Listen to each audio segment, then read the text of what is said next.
ਇੰਡੋਜ਼ TV ਦੇਖ ਰਹੇ ਸਾਰੇ ਦਰਸ਼ਕਾਂ ਨੂੰ ਸਤਿ ਸ੍ਰੀ ਅਕਾਲ। ਮੈਂ ਦਲਜੀਤ ਸਿੰਘ ਇੱਕ ਵਾਰ ਫਿਰ ਪ੍ਰੋਗਰਾਮ ਲੈ ਕੇ ਆਇਆ ਇੰਡੋਜ਼ ਪ੍ਰਾਈਮ, ਜਿਹਦੇ ਵਿੱਚ ਅਸੀਂ ਚਰਚਾ ਕਰਦੇ ਹਾਂ ਜਿਹੜੇ ਮੁੱਦੇ ਚੱਲਦੇ ਨੇ ਦੇਸ਼ ਦੇ ਵਿੱਚ ਅਤੇ ਵਿਦੇਸ਼ ਦੇ ਵਿੱਚ। ਇਹ ਪ੍ਰੋਗਰਾਮ ਸ਼ੁਰੂ ਕਰਨ ਤੋਂ ਪਹਿਲਾਂ ਆਪਾਂ ਯਾਦ ਕਰਦੇ ਹਾਂ ਛੋਟੇ ਸਾਹਿਬਜ਼ਾਦਿਆਂ ਦੀ ਕੁਰਬਾਨੀ ਨੂੰ, ਕਿਉਂਕਿ ਸ਼ਹੀਦੀ ਦਿਨ ਵੀ ਚੱਲ ਰਹੇ ਨੇ। ਫਤਿਹਗੜ੍ਹ ਸਾਹਿਬ ਦੇ ਵਿੱਚ ਜੋੜ ਮੇਲਾ ਵੀ ਚੱਲ ਰਿਹਾ। ਦੋਸਤੋ, ਇੱਥੋਂ ਸਿੱਖਣ ਵਾਲੀ ਗੱਲ ਇਹ ਆ ਕਿ ਛੋਟੇ ਸਾਹਿਬਜ਼ਾਦਿਆਂ ਦੀ ਜਿਹੜੀ ਸ਼ਹਾਦਤ ਆ ਉਹ ਸਾਨੂੰ ਇਹ ਜ਼ਰੂਰ ਸਿਖਾਉਂਦੀ ਆ ਕਿ ਕਿਵੇਂ ਜਜ਼ਬੇ ਦੇ ਨਾਲ ਜੀਣਾ, ਆਪਣੇ ਕਰਤੱਵ ਅਤੇ ਧਰਮ ਨੂੰ ਪਰਪੱਕਤਾ ਦੇ ਨਾਲ ਕਿਵੇਂ ਜੀਣਾ ਹੈ। ਅਤੇ ਵਜ਼ੀਰ ਖਾਨ ਦੇ ਜ਼ੁਲਮਾਂ ਦੀ ਜਿੱਥੇ ਇਮਤਿਹਾਨ ਹੋ ਜਾਂਦੀ ਆ, ਉੱਥੇ ਛੋਟੇ ਸਾਹਿਬਜ਼ਾਦੇ ਕਿਵੇਂ ਖੜ੍ਹੇ ਰਹਿੰਦੇ ਨੇ, ਅਡੋਲ ਰਹਿੰਦੇ ਨੇ। ਉਹ ਇੱਕ ਕਹਿ ਲਓ ਕਿ ਅਦੁੱਤੀ ਇੱਕ ਮਿਸਾਲ ਆ ਪੂਰੇ ਵਰਲਡ ਦੇ ਵਿੱਚ। ਇਹੋ ਜਿਹੀਆਂ ਕੁਰਬਾਨੀਆਂ ਜਿਹੜੀਆਂ ਨੇ ਉਹ ਸਾਨੂੰ ਇੱਕ ਸੇਧ ਪ੍ਰਦਾਨ ਕਰਦੀਆਂ ਨੇ, ਕਾਫੀ ਕੁਛ ਸਿੱਖਣ ਨੂੰ ਵੀ ਮਿਲਦਾ। ਅਤੇ ਇਸ ਜੋੜ ਮੇਲੇ ਦੇ ਵਿੱਚ ਇੱਕ ਤਰ੍ਹਾਂ ਦੇ ਨਾਲ ਆਪਾਂ ਪ੍ਰਣ ਕਰਨਾ ਹੁੰਦਾ ਆ ਕਿ ਜੋ ਉਹਨਾਂ ਨੇ ਸਾਨੂੰ ਸਿਖਾਇਆ ਆ ਉਹ ਅਸੀਂ ਅੱਗੇ ਆਪਣੇ ਜੀਵਨ ਦੇ ਵਿੱਚ ਵੀ ਧਾਰਨ ਜ਼ਰੂਰ ਕਰੀਏ। ਅਤੇ ਅੱਗੇ ਚੱਲਣ ਤੋਂ ਪਹਿਲਾਂ ਸਭ ਤੋਂ ਪਹਿਲਾਂ ਮੈਂ ਸਵਾਗਤ ਕਰਦਾ ਹਾਂ ਆਪਣੇ ਟੀਮਮੇਟ ਹਰਜੀਤ ਲਸਾੜਾ ਜੀ ਦਾ, ਜਿਹੜੇ ਕਿ ਪੰਜਾਬੀ ਟ੍ਰਿਬਿਊਨ ਦੇ ਕੁਈਨਸਲੈਂਡ ਤੋਂ ਪੱਤਰਕਾਰ ਨੇ। ਸਤਿ ਸ਼੍ਰੀ ਅਕਾਲ ਲਸਾੜਾ ਸਾਹਿਬ। ਸਤਿ ਸ਼੍ਰੀ ਅਕਾਲ ਦਲਜੀਤ ਜੀ। ਜੀ, ਅਤੇ ਲਸਾੜਾ ਸਾਹਿਬ, ਮੈਂ ਛੋਟੇ ਸਾਹਿਬਜ਼ਾਦਿਆਂ ਨੂੰ ਯਾਦ ਵੀ ਕੀਤਾ ਆ, ਅਤੇ ਕਾਫੀ ਅਦੁੱਤੀ ਜਿਹੜੀ ਮਿਸਾਲ ਆ ਇਸ ਕੁਰਬਾਨੀ ਦੀ। ਅਤੇ ਦੂਜੇ ਪਾਸੇ ਹੁਣ ਮੈਂ ਗੱਲ ਇਹ ਵੀ ਕਰਦਾ ਕਿ ਫਿਰ ਇੱਕ ਮਿਸਾਲ ਹੀ ਪੇਸ਼ ਕੀਤੀ ਆ, ਇਹ ਵੀ ਆ ਕਿ ਡੱਲੇਵਾਲ ਸਾਹਿਬ ਦਾ ਜਿਹੜਾ ਮਨ ਵਰਤ ਆ ਜੀ, ਉਹ 29ਵੇਂ ਦਿਨ ਦੇ ਵਿੱਚ ਜਿਹੜਾ ਆ ਦਾਖਲ ਹੋ ਗਿਆ। ਅਤੇ ਇਹ ਜਿਹੜਾ ਉਹਨਾਂ ਨੇ ਮਨ ਵਰਤ ਵੀ ਰੱਖਿਆ ਆ, ਇਹ ਵੀ ਆਪਣੇ ਲਈ ਨਹੀਂ। ਉਹਨਾਂ ਨੇ ਜਿਹੜਾ ਕੁਛ ਉਹਨਾਂ ਦੀਆਂ ਮੰਗਾਂ ਜਿਹੜੀਆਂ ਹੈਗੀਆਂ ਪੂਰੀ ਕਿਸਾਨੀ ਦੇ ਜਿਹੜੇ ਆਪਾਂ ਗੱਲ ਕਰ ਲਈਏ, ਅਤੇ ਪੂਰੀ ਕਿਸਾਨੀ ਦੇ ਲਈ ਉਹ ਜਿਹੜੀਆਂ ਮੰਗਾਂ ਹੈਗੀਆਂ, ਅਤੇ ਉਹਨਾਂ ਦੀ ਜਿਹੜੀ ਹੈਲਥ ਆ ਉਹਦੇ ਉੱਤੇ ਕਾਫੀ ਚਿੰਤਾ ਪ੍ਰਗਟ ਕੀਤੀ ਗਈ ਆ ਜਿਹੜੇ ਡਾਕਟਰ ਨੇ, ਕਿ ਉਹਨਾਂ ਨੂੰ ਹਾਰਟ ਅਟੈਕ ਵੀ ਆ ਸਕਦਾ। ਅਤੇ ਕਿਹੋ ਜਿਹਾ ਹੁਣ ਦੇ ਹਾਲਾਤ ਨੇ ਉਹਨਾਂ ਦੇ। ਜੀ ਬਿਲਕੁਲ ਦਲਜੀਤ ਜੀ, ਸ਼ੁਕਰੀਆ। ਤੁਸੀਂ ਛੋਟੇ ਸਾਹਿਬਜ਼ਾਦਿਆਂ ਦੀ ਕਹਿ ਲਓ ਕਿ ਸ਼ਹੀਦੀ ਨੂੰ ਤੁਸੀਂ ਸਮਰਪਿਤ ਕੁਝ ਸ਼ਬਦ ਬੋਲੇ ਨੇ। ਇਹਦੇ ਵਿੱਚ ਮੈਂ ਡੱਲੇਵਾਲ ਸਾਹਿਬ ਉਹਨਾਂ ਦੇ ਉੱਪਰ ਜਾਣ ਤੋਂ ਪਹਿਲਾਂ ਥੋੜ੍ਹਾ ਜਿਹਾ ਇਹਦੇ ਵਿੱਚ ਮੈਂ ਹੋਰ ਪਾ ਦਾਂ। ਇੱਕ ਪੱਤਰਕਾਰ ਦੀ ਨਿਗਾਹ ਤੋਂ ਜਦੋਂ ਇਹ ਨਿਗਾਹ ਮਾਰੀ ਦੀ ਆ, ਜੇ ਆਪਾਂ ਆਪਣੀ ਪੰਜਾਬੀ ਕੌਮ ਦੀ ਨਿਗਾਹ ਮਾਰੀ ਨਹੀਂ, ਜਦੋਂ ਇਹ ਵਾਲੇ ਦਿਨ ਆਉਂਦੇ ਆ, ਇੱਕ ਪਾਸੇ ਤਾਂ ਅਸੀਂ ਆਪਣੇ ਸਾਹਿਬਜ਼ਾਦਿਆਂ ਦੀ ਸ਼ਹੀਦੀਆਂ ਨੂੰ ਜਾਂ ਆਪਣੇ ਹੋਰ ਸਿੰਘਾਂ ਦੀਆਂ ਸ਼ਹੀਦੀਆਂ ਨੂੰ ਚੇਤੇ ਕਰਦੇ ਹਾਂ। ਇੱਕ ਪੂਰਾ ਹਫ਼ਤਾ ਜਾਂ 8-10 ਦਿਨ ਦਾ ਆਪਾਂ ਵਕਫਾ ਮਨਾਉਂਦੇ ਹਾਂ ਇਸ ਮਹੀਨੇ ਦੇ ਅੰਤ ਤੱਕ। ਚੰਗੀ ਗੱਲ ਹੈ ਕਿ ਤੁਸੀਂ ਯਾਦ ਕਰਦੇ ਆਪਣੇ ਇਤਿਹਾਸ ਨੂੰ, ਖਾਸ ਕਰਕੇ ਆਪਣਾ ਜਿਹੜਾ ਕੌਮ ਦਾ ਇਤਿਹਾਸ ਆ ਉਹਨੂੰ ਤੁਸੀਂ ਯਾਦ ਰੱਖਦੇ ਆ, ਅਤੇ ਉਹਦੇ ਸੰਦਰਭ ਦੇ ਵਿੱਚ ਉਸ ਹਿਸਾਬ ਨਾਲ ਤੁਸੀਂ ਚੱਲਦੇ ਆ। ਤੁਸੀਂ ਸੁਨੇਹੇ ਲਾਉਂਦੇ ਆ ਕਿ ਇਹਨਾਂ 'ਚ ਵਿਆਹ ਸ਼ਾਦੀ ਨਾ ਕਰੋ, ਢੋਲ ਢਮੱਕੇ ਨਾ ਵਜਾਓ, ਚੰਗੀ ਗੱਲ ਆ। ਉਹਨਾਂ ਚਿਰ ਤੱਕ ਜੇ ਤੁਸੀਂ ਸਬਰ ਦੇ ਨਾਲ ਜਾਂ ਸੰਤੋਖ ਨਾਲ ਗੁਜ਼ਰ ਲਓ ਤਾਂ ਚੰਗੀ ਗੱਲ ਆ। ਲੇਕਿਨ ਨਾਲ ਦੀ ਨਾਲ ਮੈਂ ਦਲਜੀਤ ਜੀ ਇਹ ਦੇਖਦਾ ਕਿ ਇੱਕ ਪੈਰਲਲ ਤੁਸੀਂ ਹੋਰ ਵੀ, ਖਾਸ ਕਰਕੇ ਜਿਹੜੀ ਸਾਡੀ ਪੰਜਾਬੀ ਨੌਜਵਾਨ ਪੀੜ੍ਹੀ ਨਾ, ਇੱਕ ਹੋਰ ਵੀ ਪ੍ਰਚਾਰ ਨਾਲ ਕਰੀ ਜਾਂਦੀ ਆ। ਖਾਸ ਕਰਕੇ ਜਿਹੜੇ ਵਿਦੇਸ਼ਾਂ 'ਚ ਵੀ ਬੈਠੇ ਨੇ, ਉੱਥੋਂ ਪੋਸਟਾਂ ਬੜੀਆਂ ਨਿਕਲ ਕੇ ਆਉਂਦੀਆਂ ਕਿ ਤੁਸੀਂ ਕ੍ਰਿਸਮਸ ਹੀ ਨਾ ਮਨਾਈ ਜਾਇਓ, ਤੁਸੀਂ ਸਰਹੰਦ ਨੂੰ ਵੀ ਯਾਦ ਰੱਖਿਓ। ਸਰਹੰਦ ਨੂੰ ਯਾਦ ਰੱਖਣਾ ਚੰਗੀ ਗੱਲ ਆ, ਰਾਹ ਯਾਦ ਰੱਖੋ, ਲੇਕਿਨ ਦੂਜੇ ਧਰਮ ਦਾ ਜਿਹੜਾ ਕੋਈ ਤਿਉਹਾਰ ਆ, ਜਿਹੜਾ ਉਹਨਾਂ ਦੇ ਲਈ ਉਹ ਸ਼ਹੀਦੀ ਵਾਲਾ ਤਿਉਹਾਰ ਨਹੀਂ ਹੈਗਾ, ਉਹਨਾਂ ਲਈ ਉਹ ਖੁਸ਼ੀਆਂ ਵਾਲਾ ਤਿਉਹਾਰ ਹੈ, ਕਿਸੇ ਦੇ ਜਨਮ ਦਾ ਤਿਉਹਾਰ ਕਹਿ ਸਕਦੇ ਹਾਂ ਆਪਾਂ, ਵੀ ਉਹਨੂੰ ਤੁਸੀਂ ਇਹਨਾਂ ਚੀਜ਼ਾਂ ਦੇ ਨਾਲ ਕੰਪੈਰੀਜ਼ਨ ਕਿਉਂ ਕਰਦੇ ਆ? ਬੈਠੇ ਵੀ ਤੁਸੀਂ ਇਹਨਾਂ ਮੁਲਕਾਂ ਦੇ ਵਿੱਚ ਹੋ, ਲੇਕਿਨ ਇੱਥੋਂ ਫਿਰ ਤੁਸੀਂ ਉਹਨੂੰ ਕੰਪੈਰੀਜ਼ਨ ਵੀ ਕਰਦੇ ਹੋ। ਅਤੇ ਖਾਸ ਕਰਕੇ ਆਪਣੇ ਇੱਧਰੋਂ ਦੇਸ਼ 'ਚੋਂ ਵੀ ਪੋਸਟਾਂ ਪੈਂਦੀਆਂ ਨੇ। ਤਾਂ ਮੇਰੇ ਖਿਆਲ ਇਹ ਪ੍ਰਚਲਨ ਨੂੰ ਵੀ ਥੋੜ੍ਹਾ ਜਿਹਾ ਗੌਰ ਕਰਨਾ ਚਾਹੀਦਾ, ਇੱਦਾਂ ਨਹੀਂ ਕਰਨੀ ਚਾਹੀਦੀ। ਹਾਂ, ਅਤੇ ਇਹ ਗੱਲ ਤੁਹਾਡੀ ਸਹੀ ਆ ਕਿ ਵੀ ਜਿਹੜੀ ਛੋਟੇ ਸਾਹਿਬਜ਼ਾਦਿਆਂ ਦੀ ਸ਼ਹਾਦਤ ਆ, ਕੀ ਅਸੀਂ ਸਿਰਫ ਇੱਕ ਹਫ਼ਤੇ ਯਾਦ ਕਰ ਰੱਖਣੀ ਆ ਜੀ? ਅਸੀਂ ਪੂਰਾ ਸਾਲ ਉਹਨੂੰ, ਇਹਦਾ ਮਤਲਬ ਹੈ ਪੂਰਾ ਸਾਲ ਸਾਨੂੰ ਕੋਈ ਉਹਦੀ ਲੋੜ ਨਹੀਂ, ਪਰ ਇਸ ਹਫ਼ਤੇ ਦੇ ਵਿੱਚ ਜ਼ਿਆਦਾ ਜ਼ਰੂਰਤ ਆ। ਜਦ ਕਿ ਉਹਨਾਂ ਦੀ ਜਿਹੜੀ ਸ਼ਹਾਦਤ ਆ ਉਹ ਤਾਂ ਕਹਿ ਲਓ ਕਿ ਪੂਰਾ ਸਾਲ ਸਾਨੂੰ ਸੇਧ ਦਿੰਦੀ ਆ, ਪੂਰੇ ਸਾਲ ਸਾਨੂੰ। ਕਿਉਂਕਿ ਬਹੁਤ ਸਾਰੇ ਜੀਵਨ ਦੇ ਵਿੱਚ ਇਹੋ ਜਿਹੇ ਮੌਕੇ ਆਉਂਦੇ ਆ ਜਦੋਂ ਮਨ ਡੋਲਦਾ ਜੀ, ਮਨ ਡੋਲਣ ਲੱਗ ਜਾਂਦਾ ਸਾਈਕੋਲੋਜੀਕਲੀ। ਜੇ ਆਪਾਂ ਦੇਖ ਲਈਏ ਗੱਲ, ਇਹੋ ਜਿਹੀਆਂ ਜਦੋਂ ਅਸੀਂ ਚੀਜ਼ਾਂ ਨੂੰ ਯਾਦ ਰੱਖਦੇ ਹਾਂ ਉਹ ਕਦੀ ਵੀ ਹੋ ਸਕਦਾ ਆ। ਅਤੇ ਇਹ ਤਾਂ ਅਸੀਂ ਸੇਧ ਲੈਣੀ ਆ। ਇਹ ਜ਼ਰੂਰੀ ਨਹੀਂ ਕਿ ਸਿਰਫ ਅਸੀਂ 6-7 ਦਿਨ ਆ, 6-7 ਦਿਨ ਇਹ ਜ਼ਰੂਰ ਹੈਗਾ ਆ ਕਿ ਅਸੀਂ ਆਪਣੇ ਅੱਗੇ ਬੱਚਿਆਂ ਨੂੰ ਉਹ ਗੱਲਾਂ ਜਿਹੜੀਆਂ ਸਿਖਾਈਏ, ਅੱਗੇ ਦੱਸੀਏ, ਉਹਨਾਂ ਨੂੰ ਉਹਦਾ ਪ੍ਰਚਾਰ ਕਰੀਏ, ਇਹਦੇ ਉੱਤੇ ਚਰਚਾ ਕਰੀਏ। ਪਰ ਜੇ ਆਪਾਂ ਦੇਖੀਏ ਵੀ ਸਪੈਸੀਫਿਕ ਆਹੀ ਡੇਜ਼ ਦੇ ਵਿੱਚ ਯਾਦ ਰੱਖਣਾ, ਬਾਕੀ ਫਿਰ ਸਾਰਾ ਸਾਲ ਆਪਾਂ ਗੱਲੇ ਹੀ ਨਹੀਂ ਕਰਨੀ, ਇਹ ਤਾਂ ਬਿਲਕੁਲ ਚਲੋ ਗਲਤ ਆ ਗੱਲ। ਅਤੇ ਖੈਰ, ਇਹ ਹਰ ਇੱਕ ਦੀ ਆਪਣੀ ਆਪਣੀ ਸੋਚ ਜਿਹੜੀ ਹੈਗੀ ਆ। ਤੁਸੀਂ ਡੱਲੇਵਾਲ ਬਾਰੇ ਕੀ ਕਹਿਣਾ ਚਾਹੁੰਦੇ ਹੋ? ਦੇਖੋ ਦਲਜੀਤ, ਤੁਸੀਂ ਉਹਨਾਂ ਦੀ ਸਿਹਤ ਦੀ ਗੱਲ ਕੀਤੀ ਆ, ਜਿੱਦਾਂ ਤੁਸੀਂ ਕਿਹਾ ਕਿ 29ਵਾਂ ਦਿਨ ਹੋ ਚੁੱਕਾ ਆ, ਅੱਜ 29ਵਾਂ ਦਿਨ ਚੱਲਦਾ ਪਿਆ ਆ। ਬਾਕੀ ਬਾਰਡਰਸ ਦੀ ਆਪਾਂ ਚਲੋ ਗੱਲ ਨਹੀਂ ਕਰਦੇ ਹੈਗੇ, ਆਪਾਂ ਖਨੌਰੀ ਬਾਰਡਰ ਦੀ ਗੱਲ ਕਰਦੇ ਹਾਂ, ਜਿੱਥੇ ਡੱਲੇਵਾਲ ਸਾਹਿਬ ਹੁਣੀ ਆਪਣੇ ਮਰਨ ਵਰਤ 'ਤੇ ਪਏ ਨੇ। 4-5 ਚੀਜ਼ਾਂ ਦਲਜੀਤ ਜੀ ਉੱਥੇ ਸਾਹਮਣੇ ਨਿਕਲ ਕੇ ਆਉਣੀਆਂ। ਪਹਿਲਾਂ ਤਾਂ ਮੈਂ ਇਹ ਕਹਾਂਗਾ ਕਿ ਜਿਹੜਾ ਇਹ ਅੰਦੋਲਨ ਆ, ਜੇ ਉਹਦੇ ਵਿੱਚ ਆਪਾਂ ਮੇਨ ਗੱਲ ਕਰੀਏ, ਹਜੇ ਵੀ ਜਿਹੜੀਆਂ ਜਿਹੜੇ ਆਪਾਂ ਕਹਿ ਲਈਏ ਵੀ ਦਿਸ਼ਾ ਨਿਰਦੇਸ਼ ਆ ਰਹੇ ਆ, ਜਾਂ ਕਹਿ ਲਓ ਕਿ ਕੋਈ ਵੀ ਤੁਸੀਂ ਕਹਿ ਲਓ ਕਿ ਪ੍ਰੈਸ ਕਾਨਫਰੰਸ ਕਿਤੇੋਂ ਵੀ ਕੁਛ ਵੀ ਆਉਂਦੀ ਹੈ ਤਾਂ ਉਹਦੇ ਵਿੱਚ ਦੋ ਆਗੂ ਹੀ ਨਿਕਲ ਕੇ ਸਾਹਮਣੇ ਆਉਂਦੇ ਆ। ਅਤੇ ਫਿਲਹਾਲ ਤਾਂ ਆਪਣੇ ਕੋਲ ਦੋਨੇ ਧਿਰ ਆਈਆਂ ਨਾ ਉੱਥੇ, ਕਿ ਇੱਕ ਡੱਲੇਵਾਲ ਸਾਹਿਬ ਦੀ ਆ ਅਤੇ ਇੱਕ ਪੰਧੇਰ ਸਾਹਿਬ ਦੀ ਆ। ਮੋਸਟਲੀ ਜਿੰਨੇ ਵੀ ਉੱਥੇ ਬਿਆਨਾਤ ਆ ਰਿਹਾ ਕਿ ਹੁਣ ਆਪਣਾ ਕੀ ਅਗਲਾ ਪ੍ਰੋਗਰਾਮ ਆ, ਉਹ ਪੰਧੇਰ ਸਾਹਿਬ ਕਰਦੇ ਪਏ ਆ। ਸੋ ਸਭ ਤੋਂ ਵੱਡੀ ਨਲਾਇਕੀ ਇਸ ਕਿਸਾਨ ਅੰਦੋਲਨ 2 ਦੀ ਇਹ ਬਣਦੀ ਜਾ ਰਹੀ ਹੈ ਹਜੇ ਵੀ, ਕਿ ਅਸੀਂ ਉੱਥੇ ਇੱਕ ਜੁਟਤਾ ਦੇ ਨਾਲ ਇਕੱਠੇ ਨਹੀਂ ਹੋ ਪਾਏ। ਜਿਹਦਾ ਸਭ ਤੋਂ ਵੱਡਾ ਖਾਮਿਆਜ਼ਾ ਇਹ ਕਿਸਾਨ ਅੰਦੋਲਨ ਭੁਗਤ ਰਿਹਾ, ਅਤੇ ਇਹਦਾ ਸਭ ਤੋਂ ਵੱਡਾ ਫਾਇਦਾ ਮੈਂ ਤਾਂ ਕਹਿੰਦਾ ਸੂਬਾ ਸਰਕਾਰ ਵੀ ਲੈ ਰਹੀ ਹੈ ਅਤੇ ਕੇਂਦਰ ਸਰਕਾਰ ਤਾਂ ਲੈ ਹੀ ਰਹੀ ਆ। ਕਿਉਂਕਿ ਸੂਬਾ ਸਰਕਾਰ ਵੀ ਉਹਨਾਂ ਚਿਰ ਉਦਾਸੀਨ ਰਹਿੰਦੀ ਆ ਕਿ ਉਹ ਵੀ ਇੰਨੀ ਹਿਲਜੁਲ ਨਹੀਂ ਕਰਦੀ ਹੈਗੀ। ਅਤੇ ਹੁਣ ਜੇ ਆਪਾਂ ਉਹਨਾਂ ਦੀ ਸਿਹਤ ਦੀ ਗੱਲ ਕਰੀਏ, ਜੇ ਆਪਾਂ ਪਿਛਲੇ ਅੰਦੋਲਨ ਨੂੰ ਇਸ ਅੰਦੋਲਨ ਦੇ ਨਾਲ ਦੇਖੀਏ, ਖਾਸ ਕਰਕੇ ਇਹ ਖਨੌਰੀ ਦੇ ਬਾਰਡਰ ਨੂੰ ਆਪਾਂ ਕੰਪੇਅਰ ਕਰਕੇ ਦੇਖੀਏ, ਜਥੇਬੰਦੀਆਂ ਦੀ ਘਾਟ ਆ, ਅਤੇ ਨਾਲ ਦੀ ਨਾਲ ਜਿਹੜੀ ਆਮ ਉੱਥੇ ਆਵਾਮ ਸੀਗੀ, ਜਿਹੜੀ ਆਪਣਾ ਕਹਿ ਲਈਏ ਵੀ ਲਾਗੇ ਦੀ ਜਨਤਾ ਜਾਂ ਦੂਰੋਂ ਨੇੜਿਓਂ ਆਈ ਜਿਹੜੀ ਜਨਤਾ ਆ, ਜਿਨ੍ਹਾਂ ਨੇ ਸਮਰਥਨ ਦੇਣਾ ਹੁੰਦਾ ਉਸ ਚੀਜ਼ ਨੂੰ, ਉਹਦੀ ਵੀ ਉੱਥੇ ਬਹੁਤ ਘਾਟ ਆ। ਜਨ ਸਧਾਰਨ ਉੱਥੇ ਦੇਖਣ ਨੂੰ ਬਹੁਤ ਘੱਟ ਮਿਲ ਰਿਹਾ। ਸਿਰਫ ਜਥੇਬੰਦੀਆਂ ਦੇ ਕਾਰਕੁਨ ਆ ਰਹੇ ਆ ਜਾਂ ਜਾ ਰਹੇ ਆ। ਵੱਧ ਤੋਂ ਵੱਧ ਕੀ ਆ ਕਿ ਕੁਛ ਕਹਿ ਲਓ ਕਿ ਮੁੱਖ ਹਸਤੀਆਂ, ਆਪਾਂ ਚਲੋ ਨਾਂ ਵੀ ਲੈ ਦਿੰਦੇ, ਇੱਦਾਂ ਗਰੇਵਾਲ ਸਾਹਿਬ ਆ ਜਾਂ ਹਰਜੀਤ ਹਰਮਨ ਹੋਣੀ ਆ, ਇਹ ਗਾਇਕਾਂ ਦੇ ਵਿੱਚੋਂ ਨਿਕਲ ਕੇ ਗੇੜੀ ਗੂੜੀ ਮਾਰ ਜਾਂਦੇ ਆ, ਜਾਂ ਕੁਛ ਲੀਡਰ ਲੂਡਰ ਵੀ ਉੱਥੇ ਗੇੜੀ ਮਾਰ ਜਾਂਦੇ ਆ। ਲੇਕਿਨ ਬੈਠਾ ਉਨਾ ਕਿ ਉੱਥੇ ਤਬਕਾ ਆ। ਸੋ ਇਹ ਸਭ ਤੋਂ ਵੱਡੀ ਨਿਰਾਸ਼ਾ ਆ। ਜੇ ਆਪਾਂ ਡਾਕਟਰਾਂ ਦੀ ਰਿਪੋਰਟ ਦੀ ਗੱਲ ਕਰੀਏ, ਜਿਸ ਤਰ੍ਹਾਂ ਉਹਨਾਂ ਦੀ ਸਿਹਤ ਪਹਿਲਾਂ ਵਿਗੜੀ ਸੀਗੀ ਕਿ 20 ਮਿੰਟ ਲਈ ਉਹ ਪੂਰੀ ਨੀਮ ਕਹਿ ਲਓ ਕਿ ਬੇਹੋਸ਼ੀ ਦੇ ਹਾਲਾਤ 'ਚ ਚਲੇ ਗਏ ਸੀਗੇ, ਅਤੇ ਮੇਰੀ ਉੱਥੇ ਦੇ ਜਿਹੜੇ ਡਾਕਟਰਸ ਨੇ ਜਾਂ ਉੱਥੇ ਹੋਰ ਪੱਤਰਕਾਰ ਜਾਂਦੇ ਨੇ, ਉਹਨਾਂ ਨਾਲ ਫੋਨ 'ਤੇ ਰਾਬਤਾ ਹੋਇਆ।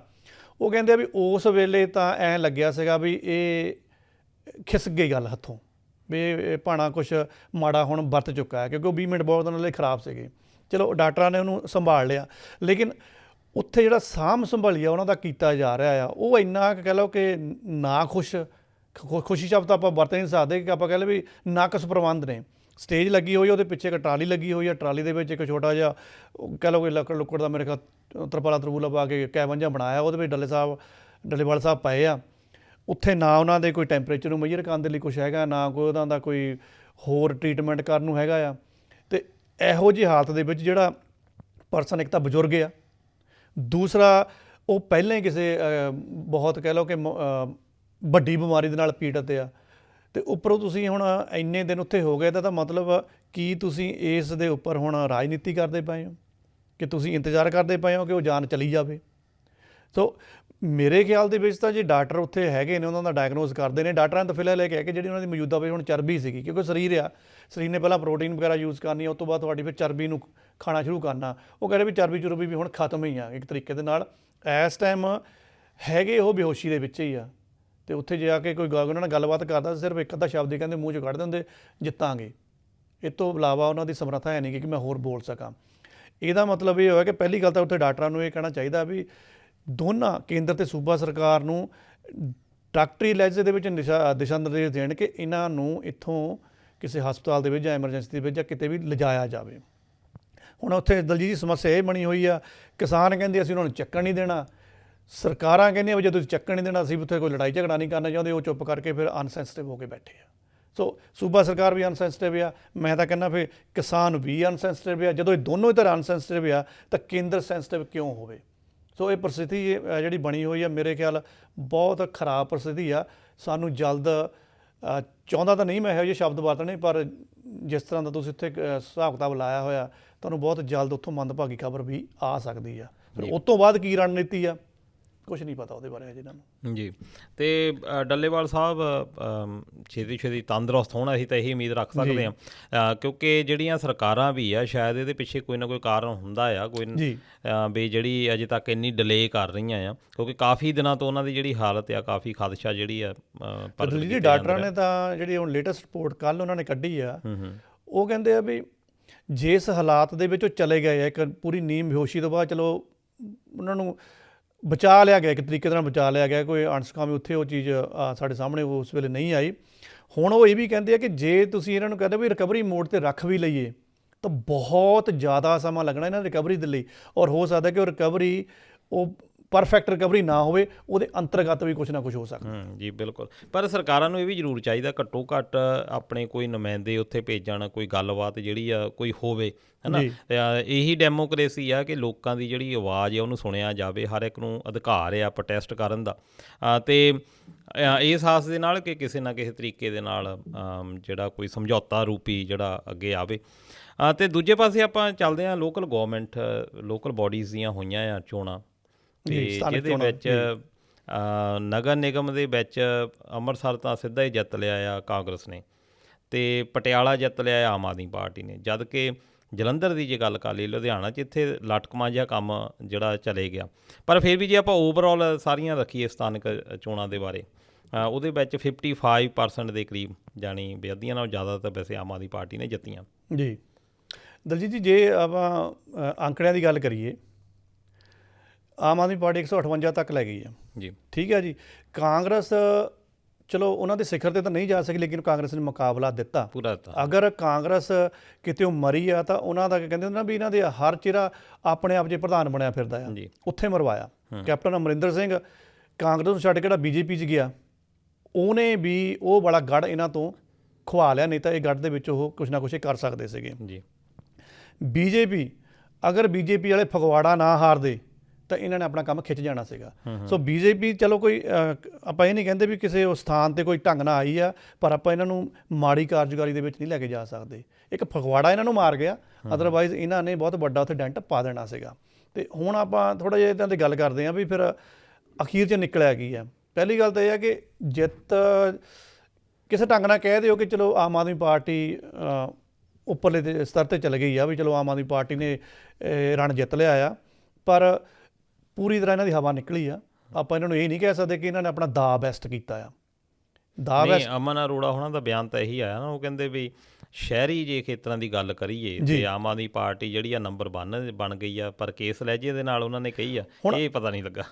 ਹੁਣ ਤੁਸੀਂ ਅਮਨ ਅਰੋੜੇ ਦੀ ਗੱਲ ਕੀਤੀ ਆ, ਜਲੰਧਰ ਦੇ ਵਿੱਚ ਇਹਨਾਂ ਦੇ 3-4 ਵੱਡੇ ਕੱਦ ਵਾਲੇ ਬੰਦੇ ਸੀਗੇ। ਉਹਦੇ ਵਿੱਚ ਸਭ ਤੋਂ ਪਹਿਲਾਂ ਅਮਨ ਅਰੋੜਾ ਜੀ, ਠੀਕ ਹੈ ਜੀ, ਭਗਤ ਜੀ ਉੱਥੇ ਸੀਗੇ, ਅਤੇ CM ਮਾਨ ਸਾਹਿਬ ਉੱਥੇ ਆਪਣਾ ਕਹਿ ਲਓ ਕੋਈ ਘੁੰਮਦੇ ਫਿਰਦੇ ਰਹੇ ਆ, ਸਾਰਾ ਕੁਝ ਕਰਦੇ ਰਹੇ, ਜਿਮਨੀ ਚੋਣ ਵੇਲੇ ਆਏ, ਠੀਕ ਹੈ ਜੀ। ਅਤੇ ਅੱਜ ਕੱਲ੍ਹ ਜਾ ਕੇ ਇਹਨਾਂ ਦਾ ਸੀਨ ਕਲੀਅਰ ਹੋਇਆ। ਹਜੇ ਵੀ ਉੱਥੇ ਜੇ ਆਪਾਂ ਕੱਲ੍ਹ ਦੀ ਗੱਲ ਕਰਦੇ ਹਾਂ ਤਾਂ 2 ਸੀਟਾਂ 2 ਬੰਦੇ ਇਹੋ ਜਿਹੇ ਚਾਹੀਦੇ ਸੀ ਜਿਨ੍ਹਾਂ ਨੂੰ ਇਹਨਾਂ ਨੇ ਫੜ ਕੇ ਕਿਤੇ ਨਾ ਕਿਤੇ ਸੈੱਟ ਕਰਨਾ ਸੀ।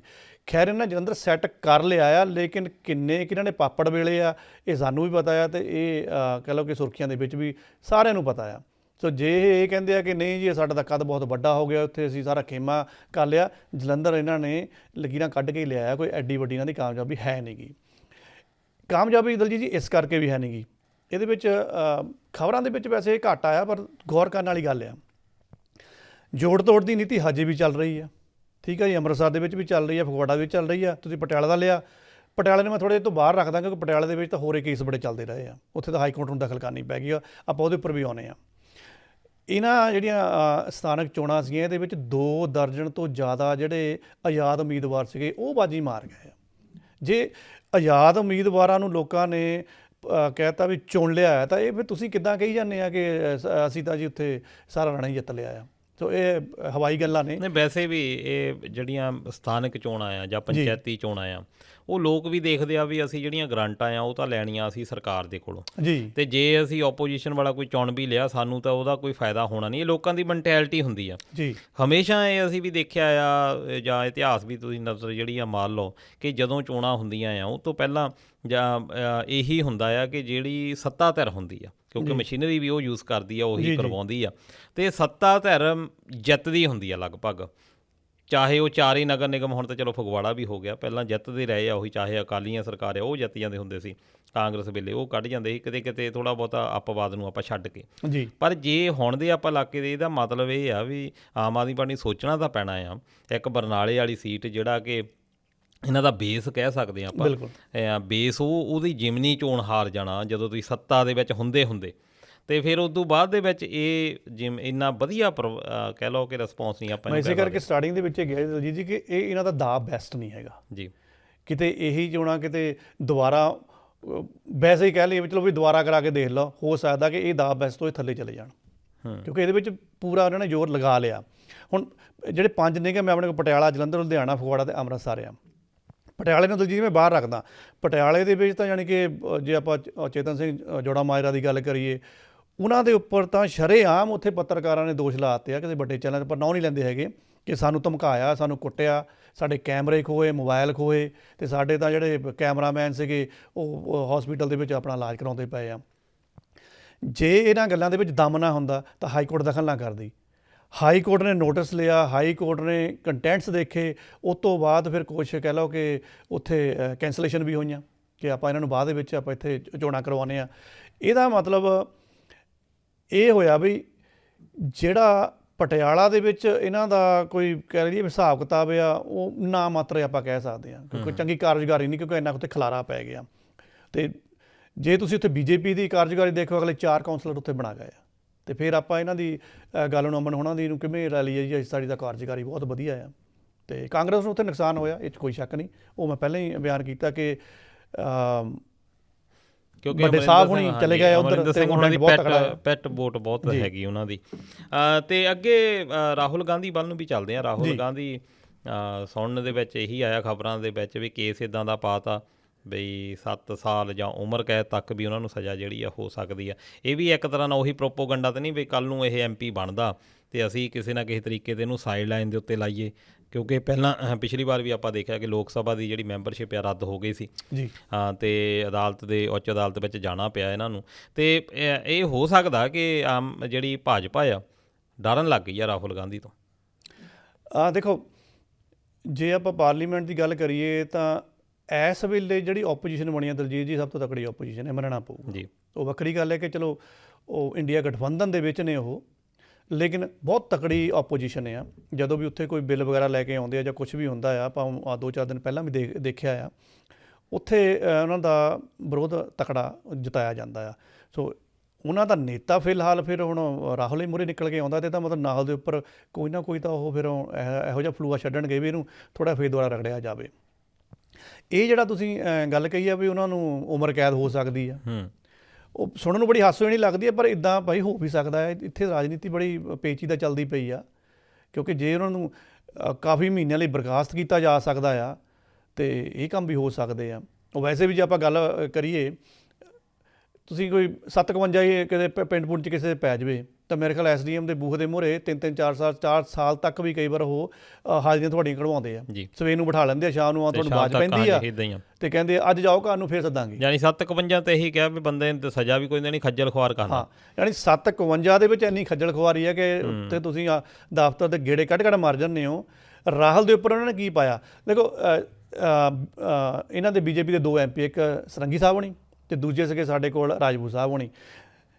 ਮਸਲਾ ਤਾਂ ਇੱਥੋਂ ਸ਼ੁਰੂ ਹੋਇਆ ਸੀਗਾ ਕਿ ਆਪਣਾ ਜਿਹੜਾ ਹੁਣ ਮੈਂ ਥੋੜ੍ਹਾ ਮਜ਼ਾਕੀਆ ਸੁਭਾਅ 'ਚ ਕਹਿਣ ਲੱਗਾ ਆ, ਅਮਰ ਸ਼ਾਹ ਨੂੰ ਆਪਾਂ ਕਹਿੰਦੇ ਹਾਂ ਵੀ ਭਾਰਤ ਦਾ ਚਾਣਕ ਆ। ਉਹ ਪਤਾ ਨਹੀਂ ਹੁਣ ਕਿਸ ਗੱਲੋਂ ਸੜੇ ਹੋਏ ਸੀਗੇ ਜਾਂ ਉਹਨਾਂ ਦੇ ਉਹ ਬਿਲਕੁਲ ਫਸੇ ਹੋਏ ਸੀਗੇ ਵੀ ਸਮਰਥਨ ਨਹੀਂ ਮਿਲਦਾ, ਕਿਉਂਕਿ ਓਪੋਜੀਸ਼ਨ ਤਕੜੀ ਆ। ਅੰਬੇਦਕਰ ਸਾਹਿਬ ਦੇ ਉੱਪਰ ਬਾਰ-ਬਾਰ ਨਾਂ ਲੈ ਕੇ ਇੱਕ ਤਰ੍ਹਾਂ ਦੀ ਮਾੜੀ ਟਿੱਪਣੀ ਉਹਨੂੰ ਕਹਿ ਸਕਦੇ ਹਾਂ ਕਿ ਤੁਸੀਂ ਇੱਕ ਬਹੁਤ ਵੱਡੀ ਸ਼ਖਸੀਅਤ ਨੂੰ ਜਦੋਂ ਬਾਰ-ਬਾਰ ਨਾਂ ਦੇ ਕੇ ਕੇਰਨਾ ਸ਼ੁਰੂ ਕਰਦੇ ਆ ਤਾਂ ਇਹਦਾ ਮਤਲਬ ਤੁਸੀਂ ਉਹਦੇ ਨਾਂ ਨੂੰ ਸਤਿਕਾਰ ਨਹੀਂ ਦੇ ਰਹੇ, ਜਿਹੜਾ ਉੱਥੋਂ ਮਹਿਸੂਸ ਹੋਇਆ। ਮਸਲਾ ਤਾਂ ਸਾਰਾ ਸੀਗਾ ਉਹਦਾ ਇਸ ਚੀਜ਼ ਦਾ ਉੱਥੇ ਕਿ ਅਮਰ ਸ਼ਾਹ ਹੋਣਾ ਨੇ ਇਹ ਚੀਜ਼ਾਂ ਕਿਉਂ ਬੋਲੀਆਂ ਇੱਦਾਂ। ਡਿਸਕਸ਼ਨ ਤਾਂ ਉਹਦੇ ਉੱਪਰ ਹੋਣੀ ਚਾਹੀਦੀ ਸੀਗੀ, ਜਾਂ 0 ਸੈਸ਼ਨ ਬੁਲਾਉਂਦੇ, ਜਾਂ ਸਾਡੇ ਪੰਜਾਬ ਦੇ ਵਿੱਚ ਜਾਂ ਪੂਰੇ ਭਾਰਤ ਦੇ ਵਿੱਚ ਇਹਦੇ ਉੱਪਰ ਰੈਲੀਆਂ ਹੋਣੀਆਂ ਜਾਂ ਵਿਰੋਧ ਹੁੰਦਾ, ਹੋ ਸਕਦਾ ਪੁਤਲੇ ਵੀ ਫੂਕੇ ਜਾਂਦੇ। ਇਹ ਤੋਂ ਪਹਿਲਾਂ ਕਿ ਸਾਰਾ ਕੁਝ ਹੁੰਦਾ, ਉਹਨਾਂ ਨੇ ਸਾਰਾ ਕੁਝ ਡਿਵਰਟ ਕਰ ਦਿੱਤਾ ਉੱਥੇ ਦੇ ਲੜਾਈ ਝਗੜੇ ਨੂੰ। ਉਹ ਲੜਾਈ ਝਗੜੇ ਨੂੰ ਦਲਜੀਤ ਜੀ ਮੈਨੂੰ ਤਾਂ ਐਂ ਲੱਗਦਾ ਜਿੱਦਾਂ ਨਾ ਕਿਤੇ ਕਾਲਜ ਦੇ ਵਿੱਚ ਨਹੀਂ ਲੜਾਈ ਹੁੰਦੀ ਕਿ ਤੂੰ ਮੇਰੇ ਬੈਟ ਮਾਰਿਆ, ਤੂੰ ਮੇਰੇ ਫਲਾਨਾ ਮਾਰਿਆ, ਮੇਰੇ ਲੱਗਾ ਨਹੀਂ, ਹੁਣ ਦੂਜੇ ਤੇ ਲੱਗ ਗਿਆ, ਹੁਣ ਤੇਰੇ ਤੇ ਉਹ ਕੇਸ ਪੈ ਗਿਆ। ਸਰੰਗੀ ਤੇ ਰਾਜਪੂਤ ਨੇ ਪਹਿਲਾਂ ਤਾਂ ਇਹ ਕਿਹਾ ਕਿ ਰਾਹੁਲ ਤਾਂ ਮੇਰੇ ਲਾਗੇ ਹੈ ਹੀ ਨਹੀਂ ਸੀ, ਰਾਹੁਲ ਤਾਂ ਬਹੁਤ ਦੂਰ ਸੀ, ਵੀ ਉੱਥੇ ਦਾ ਥੋੜ੍ਹੀ ਭਗਦੜ ਜੀ ਮੱਚੀ ਆ, ਕਿਉਂਕਿ ਉਸ ਵੇਲੇ ਇਹਨਾਂ ਤੇ ਦੋਸ਼ ਲੱਗ ਰਹੇ ਸੀ। ਹਾਂਜੀ, ਲੇਕਿਨ ਦੂਸਰੇ ਦਿਨ ਇਹ ਬਿਆਨ ਚੇਂਜ ਹੋ ਗਏ ਆ ਕਿ ਨਹੀਂ ਜੀ, ਰਾਹੁਲ ਗਾਂਧੀ ਨੇ ਤਾਂ ਤਕੜੇ ਸਰੀਰ ਵਾਲੇ MP ਨੂੰ ਧੱਕਾ ਮਾਰਿਆ, ਉਹ ਮੇਰੇ ਤੇ ਡਿੱਗ ਪਿਆ ਅਤੇ ਉਹਦੇ ਕਰਕੇ ਮੇਰਾ ਸਿਰ ਪਾਟਿਆ, ਮੇਰਾ ਨੁਕਸਾਨ ਹੋ ਗਿਆ। ਇੱਕ ਕਹਿੰਦਾ ਮੈਂ ਬਜ਼ੁਰਗ ਆ, ਮੇਰੇ ਗੋਡੇ ਹੀ ਰਗੜੇ ਗਏ ਆ। ਸੋ ਕਹਿਣ ਦਾ ਮਤਲਬ ਕੀ ਹੈ, ਤਾਂ ਪੂਰੀ ਗੇਮ ਕੀ ਬਣਾ ਲਈ ਗਈ ਆ ਕਿ ਜਾਣ ਬੁੱਝ ਕੇ ਸੱਟ ਮਾਰਨ ਦੀ ਧਾਰਾ ਲਾ ਦਿੱਤੀ ਗਈ ਰਾਹੁਲ ਗਾਂਧੀ ਦੇ ਉੱਪਰ। ਉਹ ਹੈਗੀ 117, ਇਹਦੇ ਵਿੱਚ 7 ਸਾਲ ਦੀ ਕੈਦ ਵੀ ਹੋ ਸਕਦੀ ਅਤੇ ਉਮਰ ਭਰ ਦੀ ਕੈਦ ਵੀ ਹੋ ਸਕਦੀ ਆ ਜੀ। ਤਾਂ ਮੈਨੂੰ ਲੱਗਦਾ ਤਾਂ ਹੈ ਨਹੀਂਗਾ ਵੀ ਇਹ ਐਡੀ ਦੂਰ ਤੱਕ ਜਾਣਾ ਆ, ਪਰ ਹੋ ਸਕਦਾ ਕਿ ਦੂਜੀ ਵਾਰ ਕਿਤੇ ਉਹ ਆਪਣਾ ਤਮਗਾਨਾ ਲੈ ਲਵੇ ਕਿ ਮੈਂ ਸੰਸਦ ਤੋਂ ਹੁਣ ਬਰਖਾਸਤ ਹਾਂ।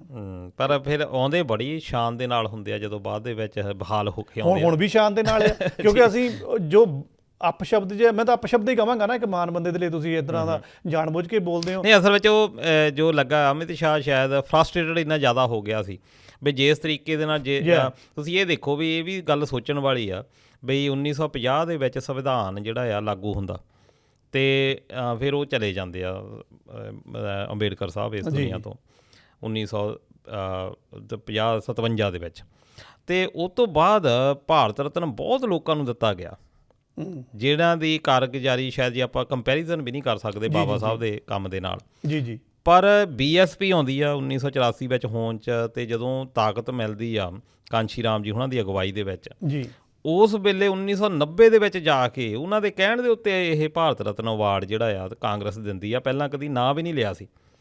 ਹੁਣ ਤੁਸੀਂ ਇੱਥੋਂ ਅੰਦਾਜ਼ਾ ਲਾਓ ਵੀ ਜਿਹੜੀ ਕਾਂਗਰਸ ਨੇ ਕਦੀ ਇੰਨਾ ਵੱਡਾ ਧੱਕਾ ਕੀਤਾ ਸੀ ਉਹਨਾਂ ਨੂੰ ਵੀ ਅੱਜ ਤਖਤੀ ਜਿਹੜੀ ਆ ਚੱਕਣ ਦੇ ਵਿੱਚ ਮਜਬੂਰ ਹੋ ਗਿਆ।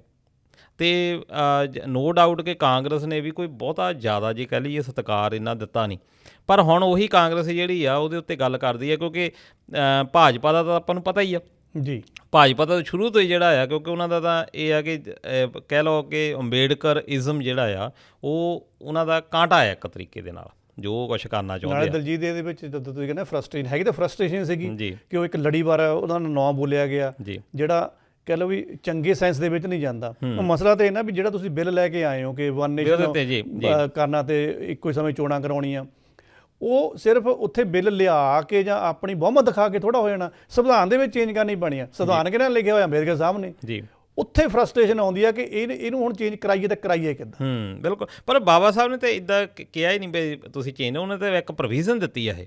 ਉਹਨਾਂ ਨੇ ਇਹ ਕਿਹਾ ਵੀ ਦੁਨੀਆ ਜਿਹੜੀ ਹੈ ਬਦਲਦੀ ਰਹਿਣੀ ਆ, ਤੁਹਾਨੂੰ ਰੂਲਸ ਜਿਹੜੇ ਆ ਵੀ ਬਦਲਣੇ ਪੈਂਦੇ। ਬਹੁਤ ਵਾਰੀ ਸੰਵਿਧਾਨਕ ਸੋਧਾਂ ਜਿਹੜੀਆਂ ਉਸੇ ਅਧੀਨ ਹੋਈਆਂ, ਪਰ ਜੇ ਤਾਂ ਜ਼ਰੂਰਤ ਹੈਗੀ ਚੰਗੀ ਤਰੀਕੇ ਦੇ ਨਾਲ ਇਹਦੇ ਉੱਤੇ ਡਿਬੇਟ ਹੋਵੇ, ਜੇ 2/3 ਜਿਹੜਾ ਲੋਕ ਸਭਾ ਜਾਂ ਰਾਜ ਸਭਾ ਦਾ ਜਿਹੜਾ ਹੈਗਾ ਆ ਉਹਦਾ ਹੋ ਜਾਵੇ ਤਾਂ ਉਸ ਤੋਂ ਬਾਅਦ ਕਲੀਅਰ ਹੋ ਜਾਵੇ ਉਹ ਤੋਂ ਕੰਮ। ਪਰ ਇਸ ਤਰੀਕੇ ਦੇ ਨਾਲ ਉਹਨੂੰ ਰਾਜਨੀਤੀ ਕਰਨਾ ਜਾਂ ਫਰਸਟ੍ਰੇਟਡ ਸ਼ਬਦ ਇੱਦਾਂ ਦੇ ਕੱਢਣੇ, ਇਹ ਬੜੇ ਨਿਰਾਸ਼ਾਜਨਕ ਆ। ਬਿਲਕੁਲ ਬਿਲਕੁਲ ਜੀ ਜੀ। ਅਤੇ ਅੱਗੇ ਢੜੀਆਂ ਵਾਲਿਆਂ ਵੱਲ ਵੀ ਜਾਂਦੇ ਆ, ਉਹਨਾਂ ਨੂੰ ਤਾਂ ਥੋੜ੍ਹੀ ਜਿਹੀ ਰਾਹਤ ਕਹਿੰਦੇ ਮਿਲੀ ਆ, ਮੰਨਦੇ ਹੋ ਕਿ ਰਾਹਤ ਮਿਲ ਗਈ ਆ ਉਹਨਾਂ ਨੂੰ? ਦੇਖੋ ਦਲਜੀਤ ਜੀ, ਇਹਨੂੰ ਤਾਂ ਆਪਾਂ ਥੋੜ੍ਹੇ ਸ਼ਬਦਾਂ ਦੇ ਵਿੱਚ ਸਮੇਟ ਸਕਦੇ ਹਾਂ। ਢੱਡਰੀਆਂ ਦੇ ਕੇਸ ਜਿਹੜਾ ਦੁਬਾਰਾ ਖੁੱਲ੍ਹਿਆ ਹੋਇਆ ਹੈ, ਉਹ ਜਿਸ ਵੀ ਲੜਕੀ ਦੇ ਭਰਾ ਨੇ ਉਹ ਪਾਇਆ ਹੋਇਆ, ਚਲੋ ਆਪਾਂ ਉਹਨੂੰ ਡਿਸਕਸ ਨਹੀਂ ਕਰਦੇ ਵੀ ਉਹਨਾਂ ਨੇ ਦੋਸ਼ ਇਹ ਲਾਇਆ ਕਿ ਉਹਨਾਂ ਟਾਈਮਾਂ ਦੇ ਵਿੱਚ ਅਗਰ ਮੇਰੀ ਭੈਣ ਦੀ ਹੱਤਿਆ ਹੋਈ ਆ ਤਾਂ ਉਹਦੇ ਨਾਲ ਕੋਈ ਕੰਮ ਹੋਇਆ, ਉਸ ਤੋਂ ਬਾਅਦ ਉਹਦੀ ਕਿਸ ਨੇ ਪੁੱਛਗਿੱਛ ਨਹੀਂ ਕੀਤੀ, ਅਤੇ ਇਸ ਕਰਕੇ ਮੇਰੀ ਭੈਣ ਦਾ ਜੋ ਵੀ ਮੌਤ ਹੋਈ ਆ ਉਹਦਾ ਢੱਡਰੀਆਂ ਵਾਲਾ ਜ਼ਿੰਮੇਵਾਰ ਆ। ਚਲੋ ਆਪਾਂ ਉਹਦੀ ਡਿਟੇਲ 'ਚ ਨਹੀਂ ਇੰਨਾ ਜਾਂਦੇ। ਜਾਂਚ ਹੋਣੀ ਸ਼ੁਰੂ ਹੋਈ ਆ ਕਿਉਂਕਿ ਉਹਦਾ ਭਰਾ ਗਿਆ ਹੈਗਾ ਹਾਈ ਕੋਰਟ ਦੇ ਵਿੱਚ। ਉੱਥੇ ਜਾ ਕੇ ਉਹਦੇ ਭਰਾ ਨੇ ਇਹ ਮੰਗ ਕੀਤੀ ਸੀਗੀ ਕਿ ਮੈਨੂੰ ਸੂਬਾ ਸਰਕਾਰਾਂ 'ਤੇ ਨਹੀਂ ਇੰਨਾ ਯਕੀਨ ਹੈਗਾ ਵੀ ਇਹਨਾਂ ਦੀ ਤਾਂ ਕੰਨ ਧੁੱਪ ਹੁੰਦੀ ਹੈ ਨਾ ਸਾਰਿਆਂ ਦੇ ਨਾਲ, ਤੁਸੀਂ CBI ਨੂੰ ਜਾਂਚ, ਕੇਂਦਰੀ ਏਜੰਸੀ ਨੂੰ ਇਹਦੀ ਜਾਂਚ ਦੇ ਦਿਓ। ਹਾਈ ਕੋਰਟ ਨੇ ਉੱਤੇ ਵਿਚਾਰ ਕਰਨ ਤੋਂ ਬਾਅਦ ਕਿਹਾ ਕਿ ਨਹੀਂ, ਅਸੀਂ ਸੂਬਾ ਸਰਕਾਰਾਂ ਤੱਕ ਇਹਨੂੰ ਸੀਮਿਤ ਰੱਖਦੇ ਹਾਂ, CBI ਤੱਕ ਇਹ ਜਾਂਚ ਦੇਣ ਦੇ ਕੋਈ ਐਡੀ ਗੱਲ ਵੀ ਨਹੀਂ ਬਣਦੀ ਹੈਗੀ। ਹੁਣ ਰਾਹਤ ਸਿਰਫ ਇਹੀ ਆ ਕਿ ਢੱਡਰੀਆਂ ਵਾਲੇ ਨੂੰ ਰਾਹਤ ਮਿਲ ਗਈ ਹੈ ਕਿ CBI ਤੋਂ ਜਾਂਚ ਨਹੀਂ ਉਹਦੀ ਹੋਏਗੀ। ਹੁਣ ਜਦੋਂ ਕੇਂਦਰੀ ਏਜੰਸੀ CBI ਵਰਗੀ ਏਜੰਸੀ ਜਦੋਂ ਕਿਸੇ ਦੀ ਜਾਂਚ ਕਰਦੀ ਹੈ ਨਾ, ਉਹ ਵੈਸੇ ਹੀ ਇੱਕ ਬਹੁਤ ਨਾ ਹਊਆ ਰੇਟ ਹੋ ਜਾਂਦਾ ਆ। ਜਦ ਕਿ ਜੇ ਉਹਦੀ ਆਪਾਂ ਕਹੀਏ ਸਕਸੈਸ ਰੇਟ ਉਹ ਤਾਂ ਬਹੁਤ ਘੱਟ ਹੈ। ਸਕਸੈਸ ਰੇਟ ਤਾਂ ਮੇਰੇ ਖਿਆਲ 4-5% ਵੀ ਹੈ ਨਹੀਂ ਜੀ। 1000 ਦੇ ਵਿੱਚੋਂ 3 ਕੇਸ ਲਾ ਦੇਣਗੇ, ਉਹ ਵੀ ਕੋਈ ਜ਼ਰੂਰੀ ਨਹੀਂ ਹੈਗੇ। ਲੇਕਿਨ ਉਹ ਤੁਸੀਂ ਦੇਖਿਆ ਹੋਣਾ ਨਾ ਵੀ ਉਹ ਜਦੋਂ ਫਿਰ ਉਹ ਇਨਵੈਸਟੀਗੇਸ਼ਨ ਕਰਦੇ ਆ, ਉਹ ਤਾਂ ਲਿਆ ਕੇ ਪੱਤਰੇ ਖਿਲਾ ਦਿੰਦੇ ਕਾਗਜ਼ ਦੇ ਮੂਹਰੇ, ਆ ਤਾਂ ਜਵਾਬ ਦੇ ਬੰਦਾ ਫਰਸਟ੍ਰੇਸ਼ਨ ਕਰ ਲੈਂਦਾ, ਫਿਰ ਰਿਮਾਂਡ ਲੈ ਕੇ ਚਲੇ ਜਾਂਦੇ ਆ, ਫਿਰ ਤੁਹਾਡੀ ਜੂਹ 'ਚੋਂ ਚੱਕ ਕੇ ਉਹਨੇ ਦਿੱਲੀ ਕਿਤੇ ਲੈ ਜਾਣਾ ਆ। ਉਹ ਜਿਹੜੀ ਖੱਜਲ ਖੁਆਰੀ ਆ, ਅੱਧੇ ਬੰਦੇ ਤਾਂ ਫਿਰ ਉਹਦੇ ਵਿੱਚ ਹੀ ਪਰੇਸ਼ਾਨ ਹੋ ਜਾਂਦੇ ਆ। ਬਸ ਆਹੀ ਇੱਕ ਉਹਨਾਂ ਨੂੰ ਰਾਹਤ ਮਿਲੀ ਆ।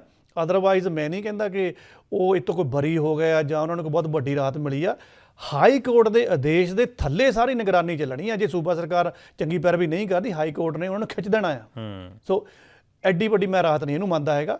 ਜੇ ਤਾਂ ਉਹ ਇਸ ਮਾਮਲੇ 'ਚ ਸੱਚੇ ਆ, ਹਾਈ ਕੋਰਟ ਉਹਨਾਂ ਨੂੰ ਬਰੀ ਕਰ ਦੂਗੀ, ਅਤੇ ਜੇ ਫਿਰ ਉਹਨਾਂ ਦਾ ਕੋਈ ਦੋਸ਼ ਨਿਕਲਦਾ ਆ, ਫਿਰ ਬਚਣਾ ਆਸਾਨ ਨਹੀਂ ਹੈਗਾ ਜੀ। ਅਤੇ ਥੋੜ੍ਹਾ ਜਿਹਾ ਬਾਹਰ ਵੀ ਜਾਂਦੇ ਹਾਂ, ਅਤੇ ਰਸ਼ੀਆ ਦੇ ਵੱਲ, ਰਸ਼ੀਆ ਨੇ ਕਿਹਾ, ਇਹ ਦਾਅਵਾ ਕੀਤਾ ਆ ਕਿ ਅਸੀਂ ਕੈਂਸਰ ਰੋਕਣ ਦੇ ਲਈ ਇੱਕ ਦਵਾਈ ਜਿਹੜੀ ਆ ਉਹ ਬਣਾ ਲਈ ਆ, ਅਤੇ ਨਾਲ ਹੀ ਉਹਨਾਂ ਨੇ ਕਿਹਾ ਹੈ ਕਿ ਰਸ਼ੀਅਨ ਜਿਹੜੇ ਸਿਟੀਜ਼ਨ ਨੇ ਉਹਨਾਂ ਨੂੰ ਅਸੀਂ ਮੁਫਤ ਦੇ ਵਿੱਚ ਇਹ ਦਵਾਈ ਜਿਹੜੀ ਦੇਣੀ ਆ, ਕਿਉਂਕਿ ਕੈਂਸਰ ਜਿਸ ਤਰੀਕੇ ਦੇ ਨਾਲ ਭਿਆਨਕ ਆਪਣਾ ਰੂਪ ਲੈ ਰਿਹਾ ਆ, ਚਾਹੇ ਉਹ ਆਪਾਂ ਜੇ ਬਾਹਰ ਆਪਾਂ ਨਾ ਦੇਖੀਏ, ਵੈਸੇ ਤਾਂ ਇਹ ਗਲੋਬਲੀ ਬਹੁਤ ਇੱਕ ਮਾਰੂ ਪ੍ਰਭਾਵ ਪਾ ਰਹੀ ਆ ਕੈਂਸਰ, ਕਿਉਂਕਿ ਇਹਦਾ ਸਾਡਾ ਸਭ ਪਤਾ ਨਹੀਂ ਲੱਗਦਾ ਸੈੱਲ ਕਦੋਂ ਡਿਵੈਲਪ ਹੁੰਦੇ ਆ, ਨਾਰਮਲ ਸੈੱਲ ਵਾਂਗੂ ਹੀ ਹੁੰਦੇ ਆ।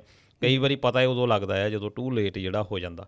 ਵੈਸੇ 20-25 ਸਾਲ ਤੋਂ ਇਹਦੇ ਉੱਤੇ ਖੋਜਾਂ ਹੋ ਰਹੀਆਂ ਅਤੇ ਇਹ ਦਵਾਈ ਦੇ ਉੱਤੇ ਮੈਂ ਦੇਖ ਰਿਹਾ ਸੀ ਕਿ ਜਿਹੜੇ ਇੰਡੀਅਨ ਡਾਕਟਰ ਆ ਉਹ ਵੀ ਕਹਿ ਰਹੇ ਆ ਵੀ ਅਜੇ ਜਲਦਬਾਜ਼ੀ ਹੋਣੀ ਆ। ਜੀ ਜੀ।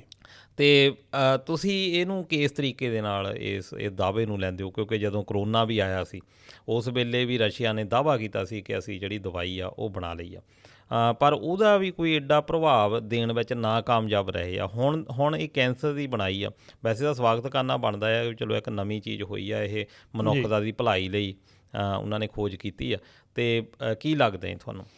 ਦੇਖੋ ਤੁਸੀਂ ਇਹਨੂੰ ਕਰੋਨਾ ਦੇ ਨਾਲ ਜੋੜਿਆ ਜੀ ਥੋੜ੍ਹਾ ਜਿਹਾ। ਕਰੋਨਾ ਨੂੰ ਵਿੱਚ ਲੈ ਕੇ ਗੱਲ ਕੀਤੀ ਹੈ ਕਿ ਦਵਾਈਆਂ ਉਦੋਂ ਵੀ ਬਣੀਆਂ, ਇਹਨਾਂ ਨੇ ਵੀ ਦਵਾਈ ਕਿਹਾ, ਫਿਰ ਕੋਈ ਇੰਨਾ ਬਹੁਤਾ ਸਮਰਥਨ ਨਹੀਂ ਮਿਲਿਆ, ਕ੍ਰੈਡਰ ਲੈ ਗਏ ਆਪਣੇ ਫਾਈਜ਼ਰ ਵਾਲੇ, ਅਮਰੀਕਾ ਵਾਲੇ, ਅਤੇ ਇੱਧਰ ਇੰਡੀਆ ਵਾਲੀ ਦਵਾਈ ਸੀਗੀ ਉਹ ਵੀ ਅੱਜ ਫੇਰ ਦੁਬਾਰਾ ਦੱਸ ਦਿੰਦੇ ਆ। ਉਹ ਉੱਤੇ ਜਦੋਂ ਹੁਣ ਰੇਟਾਂ ਪਈਆਂ, ਹੁਣ ਜਿਹੜਾ ਲੇਟੈਸਟ ਉਹਦੇ ਵਿੱਚੋਂ ਨਿਕਲ ਕੇ ਆਇਆ, ਇਹਦੇ ਵਿੱਚ ਜਿਹੜੀ ਐਸਟਰਾਜੈਨਿਕਾ ਦੇ ਥੱਲੇ ਸਾਰੀਆਂ ਬਣੀਆਂ ਆ, ਅਤੇ ਉਹਨਾਂ ਨੇ ਵੀ ਮੰਨ ਲਿਆ ਕਿ ਇਹਦੇ ਵਿੱਚ ਖਾਮੀਆਂ ਬਹੁਤ ਸੀਗੀਆਂ, ਅਤੇ ਤੁਸੀਂ ਉੱਦਾਂ ਹੀ ਚੜ੍ਹ ਦਿੱਤੇ ਸਾਰੇ ਟੀਕੇ। ਔਰ ਲੋਕਾਂ ਨੂੰ ਇਹੀ ਨਹੀਂ ਪਤਾ ਲੱਗਾ ਕਿ ਅਸਲ 'ਚ ਇਹ ਵਲੰਟੀਅਰ ਸੀਗਾ ਕੰਮ। ਵਲੰਟੀਅਰ ਇਨ ਦਾ ਸੈਂਸ ਕਿ ਤੁਸੀਂ ਲਵਾਉਣਾ ਆ ਲਵਾ ਲਓ, ਨਹੀਂ ਲਵਾਉਣਾ ਨਾ ਲਵਾਓ, ਲੇਕਿਨ ਲੋਕਾਂ ਨੂੰ ਇਸ ਤਰ੍ਹਾਂ ਸ਼ੋਅ ਕੀਤਾ ਕਿ ਤੁਹਾਨੂੰ ਲਵਾਉਣਾ ਹੀ ਪੈਣਾ ਹੈ। ਇੱਕ ਤਾਂ ਇਹ ਬੜਾ ਧੱਕਾ ਹੋ ਗਿਆ ਜੀ। ਚਲੋ ਕੈਂਸਰ ਦੇ ਉੱਪਰ ਆਉਂਦੇ ਹਾਂ। ਕੈਂਸਰ ਨੂੰ ਜੇ ਆਪਾਂ ਮਾੜਾ ਜਿਹਾ ਐਕਸਪਲੇਨ ਕਰੀਏ ਵੀ ਕੈਂਸਰ ਹੈ ਕੀ ਆ, ਇੰਨਾ ਖੌਫ ਕਿਉਂ ਪੈਦਾ ਹੋ ਜਾਂਦਾ ਆ। ਕਿ ਆਪਣਾ ਸਰੀਰ ਹੈਗਾ ਸੈੱਲਾਂ ਦਾ ਬਣਿਆ ਹੋਇਆ, ਜਿਹਨੂੰ ਸੌਖੀ ਜੇ ਆਪਾਂ ਭਾਸ਼ਾ 'ਚ ਲਈਏ, ਹਰੇਕ ਸੈੱਲ ਦਾ ਆਪਣੇ ਸਾਈਜ਼ ਦੇ ਹਿਸਾਬ ਨਾਲ ਕੰਮ ਕਰਦਾ। ਜਦੋਂ ਉਹਦਾ ਕੋਈ ਸਾਈਜ਼ ਦੀ ਬਣਤਰ ਖਰਾਬ ਹੋ ਜਾਂਦੀ ਆ ਤਾਂ ਇਹਦਾ ਮਤਲਬ ਆਪਾਂ ਇਹ ਮੰਨ ਲੈਂਦੇ ਕਿ ਉਹ ਸੈੱਲ ਦੇ ਵਿੱਚ ਖਰਾਬੀ ਆ ਗਈ ਆ, ਉਹੀ ਕੈਂਸਰ ਬਣਦਾ, ਉਹਨੂੰ ਕੈਂਸਰ ਕਹਿ ਦਿੰਦੇ ਆ। ਠੀਕ ਹੈ ਜੀ। ਬਾਕੀ ਇਹਦੇ ਵਿੱਚ ਬਹੁਤ ਅਲੱਗ-ਅਲੱਗ ਕੈਟਾਗਰੀ ਹੁੰਦੀ, ਕਿਸੇ ਨੂੰ ਬਲੱਡ ਦਾ ਕੈਂਸਰ ਹੋ ਜਾਂਦਾ, ਕਿਸੇ ਨੂੰ ਸੈੱਲ ਦਾ ਕੈਂਸਰ ਹੋ ਜਾਂਦਾ, ਕਿਸੇ ਨੂੰ ਕਿਸ ਤਰ੍ਹਾਂ ਦਾ ਵੀ ਕੈਂਸਰ ਹੋ ਜਾਂਦਾ ਆ। ਇਹ ਨਹੀਂ ਕਿ ਕੈਂਸਰ ਦੀ ਦਵਾਈ ਪਹਿਲਾਂ ਹੈ ਨਹੀਂ ਗੀ ਆਪਣੇ ਕੋਲ, ਕੈਂਸਰ ਦਾ ਇਲਾਜ ਹੈਗਾ ਆ, ਦਵਾਈਆਂ ਵੀ ਮੌਜੂਦ ਆ। ਸਮੱਸਿਆ ਸਿਰਫ ਇਹ ਆਉਂਦੀ ਹੈ ਕਿ ਪਹਿਲੀ ਦੂਜੀ ਸਟੇਜ ਹੁੰਦੀ ਆ ਤਾਂ ਪਛਾਣਿਆ ਜਾਂਦਾ ਆ, ਦਵਾਈਆਂ ਕਿਉਰ ਕਰ ਜਾਂਦੀਆਂ। ਕੋਈ ਤੀਜੀ 'ਚ ਚਲ ਗਿਆ ਜਾਂ ਚੌਥੀ ਚਲ ਗਿਆ, ਉਦੋਂ ਡਾਕਟਰਾਂ ਦੇ ਹੱਥ ਖੜੇ ਹੋ ਜਾਂਦੇ ਵੀ ਅਸੀਂ ਉਸ ਸੈੱਲ ਨੂੰ ਠੀਕ ਨਹੀਂ ਕਰ ਸਕਦੇ, ਜੇ ਅਸੀਂ ਕੱਟਾ ਵੱਢਾਂਗੇ ਵੀ ਤਾਂ ਬਾਕੀ ਡੈਮੇਜ ਨਾਲ ਸਰੀਰ ਤੁਹਾਡਾ ਤਬਾਹ ਹੋ ਸਕਦਾ ਆ। ਉੱਥੇ ਸਮੱਸਿਆ ਆਉਂਦੀ ਆ। ਹੁਣ ਜੇ ਤਾਂ ਉਹਨਾਂ ਨੇ ਇਹ ਟੀਕਾ ਬਣਾ ਲਿਆ, ਹੁਣ ਇਹ ਨਹੀਂ ਪਤਾ, ਉਹਨੇ ਟੀਕਾ ਸ਼ਬਦ ਲਿਖਿਆ ਵੈਸੇ ਇੰਜੈਕਸ਼ਨ, ਪਤਾ ਨਹੀਂ ਤਾਂ ਇਹ ਵੈਕਸੀਨ ਆ ਕਰੋਨੇ ਵਾਂਗੂ, ਪਤਾ ਨਹੀਂ ਇਹ ਟੀਕਾ ਆ। ਇਹ ਤਾਂ ਉਦੋਂ ਪਤਾ ਲੱਗਣਾ ਜਦੋਂ ਇਹਦੇ ਕਲੀਨਿਕਲ ਟਰਾਇਲ ਸਾਹਮਣੇ ਆਉਣਗੇ, ਅਤੇ ਕਲੀਨਿਕਲ ਟਰਾਇਲ ਪਾਸ ਹੋਣਗੇ, ਫਿਰ ਪੂਰੇ ਵਰਲਡ ਦੇ ਵਿੱਚ ਜਾਂ WHO ਵੱਲੋਂ ਮਾਨਤਾ ਮਿਲੂਗੀ, ਫਿਰ ਕਿਤੇ ਜਾ ਕੇ ਇਹ ਜਗਾੜ ਸੂਤ ਆਉਣਾ ਆ। ਪਰ ਇੱਕ ਜਿਹੜਾ ਇਹਦੇ ਵਿੱਚ ਪੁਆਇੰਟ ਦਲਜੀਤ ਜੀ ਜਿਹੜਾ ਆਪਾਂ ਨੂੰ ਥੋੜ੍ਹਾ ਹੁਣ ਗੌਰ ਕਰਨਾ ਪਏਗਾ, ਇੱਕ ਪਾਸੇ ਤਾਂ ਰਸ਼ੀਆ ਦੀ ਯੂਕਰੇਨ ਦੇ ਨਾਲ ਹਜੇ ਵੀ ਪੰਗਾ ਪਿਆ ਹੋਇਆ, ਉਹ ਸੁਧਰ ਨਹੀਂ ਰਿਹਾ ਹੈਗਾ। ਇਹਦਾ ਮਤਲਬ ਮਾਲੀ ਤੌਰ 'ਤੇ ਰਸ਼ੀਆ ਵੀ ਖਰਾਬ ਹੋਇਆ ਪਿਆ ਆ, ਅਤੇ ਯੂਕਰੇਨ ਤਾਂ ਚਲੋ ਛੋਟਾ ਕੰਟਰੀ ਸੀਗਾ ਹੀ।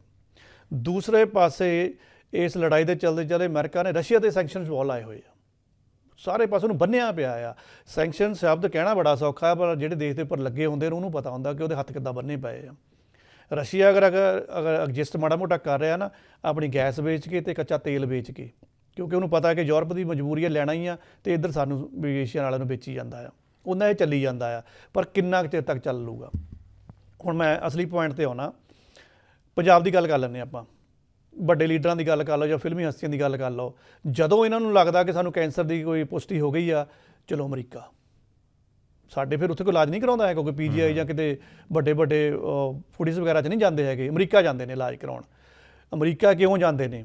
ਜਿਹੜੀਆਂ ਹੁਣ ਦੀਆਂ ਲੇਟੈਸਟ ਦਵਾਈਆਂ ਨੇ, ਵਧੀਆ ਦਵਾਈਆਂ ਨੇ, ਉਹ ਅਮਰੀਕਨ ਪੇਟੈਂਟ ਦਵਾਈਆਂ ਨੇ, ਅਤੇ ਤੁਸੀਂ ਯਕੀਨ ਕਰਿਓ ਕਿ $177 ਅਰਬ ਦਾ ਸਾਲਾਨਾ ਵਪਾਰ ਆ ਸਿਰਫ ਕੈਂਸਰ ਦੀਆਂ ਦਵਾਈਆਂ ਦਾ, ਜਾਣੀ ਕਿ ਸਾਰੀ ਅਮਰੀਕਾ ਦੀ ਇਨਕਮ ਆ। ਇਹ ਦਵਾਈਆਂ ਵੀ ਉਹਨਾਂ ਦੀਆਂ, ਬੰਦੇ ਵੀ ਉਹਨਾਂ ਦੇ ਕੰਟਰੀ 'ਚ ਆਉਂਦੇ ਆ, ਅਤੇ ਉੱਥੇ ਡਾਕਟਰਾਂ ਦੀ ਪੇ ਵੀ ਕਰਦੇ ਆ, ਚਲੋ ਜਿੱਦਾਂ ਦਾ ਇਲਾਜ ਹੁੰਦਾ ਉਹ ਕਰਦੇ ਆ। ਅਨੁਮਾਨ ਇਹ ਲਗਾਇਆ ਜਾਂਦਾ ਕਿ 2030 ਤੱਕ ਇਹ ਜਿਹੜਾ ਕੈਂਸਰ ਦਾ ਜਿਹੜਾ ਆਪਾਂ ਕਹੀਏ ਬਾਜ਼ਾਰ ਆ, ਮੰਡੀ ਆ, ਇਹ $500 ਅਰਬ ਤੱਕ ਚੱਲ ਜਾਣੀ ਆ। ਤੁਸੀਂ ਹੁਣ ਜ਼ਰਾ ਹਿਸਾਬ ਲਾ ਕੇ ਦੇਖੋ, ਅੱਧੇ ਤੋਂ ਜ਼ਿਆਦਾ ਮੁਲਕ ਆ ਵਰਲਡ ਦੇ ਜਿਨ੍ਹਾਂ ਦੀ GDP ਇੰਨੀ ਨਹੀਂ ਹੈਗੀ ਜਿੰਨੇ ਦਾ ਇਹ ਕੈਂਸਰ ਦੀਆਂ ਦਵਾਈਆਂ ਦਾ ਵਪਾਰ ਆ। ਜਿੱਦਾਂ ਹੀ ਰਸ਼ੀਆ ਨੇ ਟੀਕਾ ਅਨਾਊਂਸ ਕੀਤਾ ਕਿ ਅਸੀਂ ਟੀਕਾ ਬਣਾ ਲਿਆ, ਉਹਨੇ ਟੀਕਾ ਸ਼ਬਦ ਯੂਜ਼ ਕੀਤਾ, ਇੰਜੈਕਸ਼ਨ, ਜਿਹੜਾ ਉਹ ਮੇਨ ਵਿਗਿਆਨੀ ਸੀਗਾ ਉਹਦੀ ਦੂਜੇ ਦਿਨ ਹੀ ਹੱਤਿਆ ਹੋ ਜਾਂਦੀ ਆ। ਹਜੇ ਉਹਨਾਂ ਨੇ ਭਰੋਸੇ ਨਾਲ ਨਹੀਂ ਕਿਹਾ ਵੀ ਕਿਹਨਾਂ ਨੇ ਹੱਤਿਆ ਕੀਤੀ ਹੈ, ਪਰ ਉਹ ਵਿਗਿਆਨੀ ਮਾਰ ਦਿੱਤਾ ਗਿਆ ਹੈ। ਇਹਦਾ ਮਤਲਬ ਇਹ ਹੋ ਸਕਦਾ ਕਿ ਕਿਤੇ ਇਹ ਤਾਂ ਨਹੀਂ ਗੇਮ ਹੈਗੀ ਕਿ ਰਸ਼ੀਆ ਸੈਂਕਸ਼ਨ ਦਾ ਜਿਹੜਾ ਹੁਣ ਬਿੰਨਿਆ ਪਿਆ ਆ, ਉਹ ਚਾਹੁੰਦਾ ਵੀ ਇਹ ਵਾਲੀ ਜਿਹੜੀ ਮਾਰਕੀਟ ਆ, ਬਾਜ਼ਾਰ ਆ, ਮੈਂ ਕਿਸੇ ਤਰ੍ਹਾਂ ਇੱਥੇ ਕਬਜ਼ਾ ਕਰ ਲਵਾਂ ਤਾਂ ਬਾਰੇ ਨਿਆਰੇ ਹੋ ਜਾਣਗੇ। ਅਮਰੀਕਾ ਦੀ ਫਿਰ ਜਿਹੜੀ ਉਹ ਕਹਿ ਲਓ ਵੀ ਉੱਥੇ ਦਬਦਬਾ ਬਣਿਆ ਆ ਉਹ ਭੰਗ ਹੋ ਜਾਊਗਾ, ਇਹ ਹਥਿਆ ਕੇ ਲੈ ਜਾਣਗੇ, ਸੈਂਕਸ਼ਨ ਵੀ ਘਟ ਜਾਣਗੇ, ਉੱਪਰੋਂ ਪਤਾ ਨਹੀਂ ਆਪਣੀ ਦਵਾਈ ਦੂਈ ਜੇ ਇਹਨਾਂ ਦਾ ਟੀਕਾ ਟੂਕਾ ਕਾਮਯਾਬ ਉਹ ਵੀ ਵਰਤ ਜਾਣਗੇ। ਤੋ ਇਹ ਥੋੜ੍ਹਾ ਜਿਹਾ ਨਾ ਭੰਬਲ ਭੂਸਾ ਹੈ, ਆਉਣ ਵਾਲੇ ਟਾਈਮ 'ਚ ਪਤਾ ਲੱਗੂਗਾ ਜੀ। ਤੇ ਖੈਰ ਦੇਖਦੇ ਹਾਂ ਜੀ। ਤੇ ਦੋਸਤੋ ਹੁਣ ਟਾਈਮ ਵੀ ਹੋ ਗਿਆ ਤੇ ਹੁਣ ਤੁਸੀਂ ਦਿਓ ਇਜਾਜ਼ਤ। ਤੁਹਾਨੂੰ ਇਹ ਪ੍ਰੋਗਰਾਮ ਕਿੱਦਾਂ ਦਾ ਲੱਗਾ ਤੁਸੀਂ ਸਾਨੂੰ ਫੀਡਬੈਕ ਦੇ ਸਕਦੇ ਹੋ। ਤੇ ਲਸਾੜਾ ਸਾਹਿਬ ਤੁਹਾਡਾ ਬਹੁਤ ਬਹੁਤ ਧੰਨਵਾਦ ਜੀ, ਸ਼ੁਕਰੀਆ ਜੀ। ਦੇ ਦੋਸਤੋ ਹੁਣ ਮਿਲਾਂਗੇ ਆਪਾਂ ਅਗਲੇ ਹਫਤੇ ਇੰਡੋਸ ਪ੍ਰਾਈਮ ਦੇ ਅਗਲੇ ਐਪੀਸੋਡ ਵਿੱਚ। ਤਦ ਤੱਕ ਆਪਣਾ ਖਿਆਲ ਰੱਖਿਓ। ਰੱਬ ਰਾਖਾ। ਸਤਿ ਸ਼੍ਰੀ ਅਕਾਲ। ਧੰਨਵਾਦ ਜੀ।